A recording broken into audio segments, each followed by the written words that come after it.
Caríssimos irmãos, estamos juntos percorrendo esse itinerário com a vida dos santos. Seja bem-vindo, você que está chegando a primeira vez, aos que estão compartilhando, comentando, no eterno agradecimento, porque nos enriquece também com o testemunho de vocês. Quero que cada vez mais vocês possam também partilhar. Sei que geralmente as mesmas pessoas partilham, já agradeço pela persistência, pelo entusiasmo, pelo sobretudo esse desejo de colocar para fora também a própria experiência, também partilhar dúvidas. Agradeço a cada um de vocês que dia após dia tem comentado. Continue assim e agora também chamar aos outros que participam também desses vídeos. Pode deixar o seu comentário para que também juntos possamos crescer. Cada vez que alguém comenta, deixa um like, essas coisas fazem com que os vídeos eles possam ser melhor distribuídos pela plataforma do YouTube. Então não perca essa oportunidade de também ajudar aí na evangelização. Você está assistindo pelo Facebook, pelo Instagram, a mesma coisa. Compartilhe, vamos juntos levar a palavra e também o testemunho dos santos tão importante. Vamos então para o santo de hoje. Hoje eu quero falar para vocês a história de um santo italiano. Em sua vida se permaneceu nitidamente ali, aquele dedo de Deus, aquela dimensão do Espírito que nos leva a ir para o caminho correto. Estamos falando aqui de São Bruno, também conhecidos como São Bruno de Signy. Ele foi dessa cidade italiana, ele que foi também bispo e teve seus momentos de maior produção para a igreja no período justamente da reforma que vai acontecendo dentro da igreja. Ele estudou em Bolonha, foi ordenado sacerdote no clero romano e aderiu com entusiasmo à reforma gregoriana. Não é à toa que mais tarde também São Gregório VII nomeia ele como bispo de Signy e ele esteve entre os mais fiéis colaboradores ali do Papa. São Bruno ele participou dos concílios de Piacenza e de Clermont, na qual o imperador convocou as primeiras cruzadas e mais tarde foi legado à Santa Sé na França e na Sicília e também tornou-se depois ele abade do Monte Cassino, cargo que fazia dele uma das personagens eclesiásticas mais destacadas do seu tempo. Afinal, era uma abadia muito conhecida e de extremo valor. Nós temos essa relação aí próxima com São Bento. Bruno era um dos grandes teólogos e exegetas da sua época. Ele tinha uma capacidade incrível em relação à doutrina. Foi um dos melhores comentadores ali da doutrina e, sobretudo, dos escritos medievais. Sua época foi cheia de choque político e profunda crise espiritual e moral, que, lógico, invadiu também a igreja com as suas dificuldades.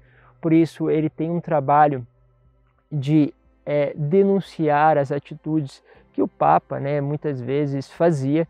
Ele falava, olha, muito cuidado aos papas, porque quem defende uma heresia também se torna herético. Ele tinha essa firmeza, essa franqueza, ao dizer também aos papas aquilo que estava no comportamento e nas declarações que não eram as oficiais deles.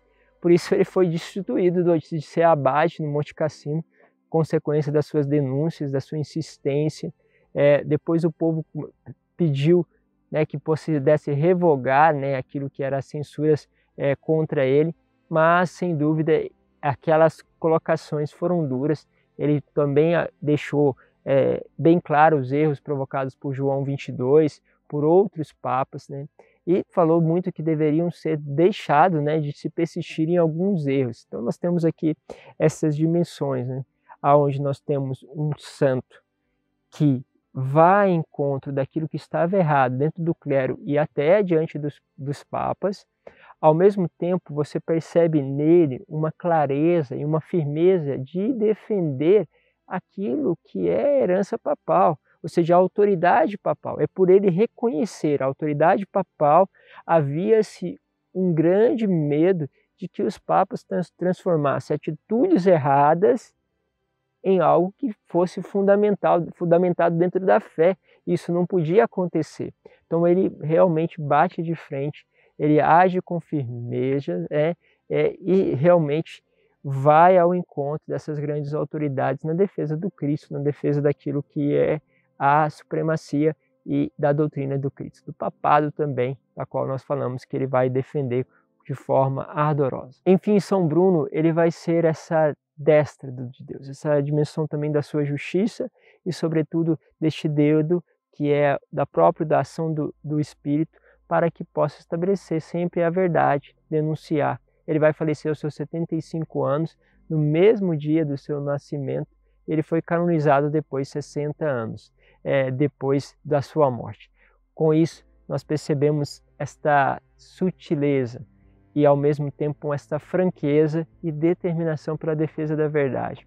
Quantas vezes nós precisamos ser sempre sérios, convictos de que muitas vezes comportamentos não estão ligados àquilo que são as verdades. E precisamos fazer o seguinte, que aquilo que se fala precisa ser aquilo que se vive, para não ocorrer de queremos colocar uma vida que nós vivemos de forma falsa como uma realidade dentro da igreja.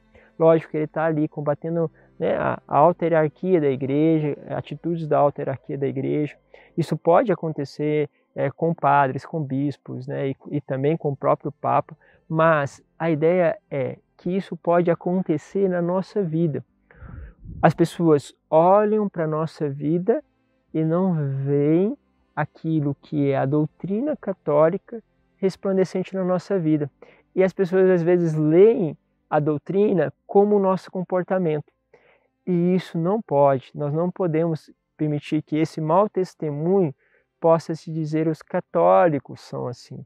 A igreja católica é assim. Não, a igreja católica não é assim. Por isso, sempre bonito essa dimensão de podermos exortar a nossa vida e a vida também daqueles que às vezes Deus nos coloca como responsabilidade, os nossos filhos, parentes, ou se você também exerce alguma função dentro da igreja, como aqueles que devem também testemunhar com a vida a verdade da própria igreja. Deus os abençoe, te espero amanhã e vamos seguindo juntos nesse testemunho dos santos. Pai, Filho e Espírito Santo. Amém.